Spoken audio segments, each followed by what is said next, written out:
All right, y'all, let's get into this YouTube video. Here's my question.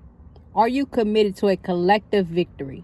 Are you committed to a collective victory? Are you willing to make sacrifices so that the whole team wins? When I say team in this situation on this YouTube channel, I'm talking about the body of Christ. Are you willing to pick up your cross and to follow Christ? Are you willing to serve God and to do His will for your life? A collective victory forces you to focus on collaboration over competition, meaning that you have to be willing to work with other people so that God is glorified and so that you do whatever He has called you to do. If you need help, read about Paul and Ananias. I'll write the exact chapter and verse in the description box below.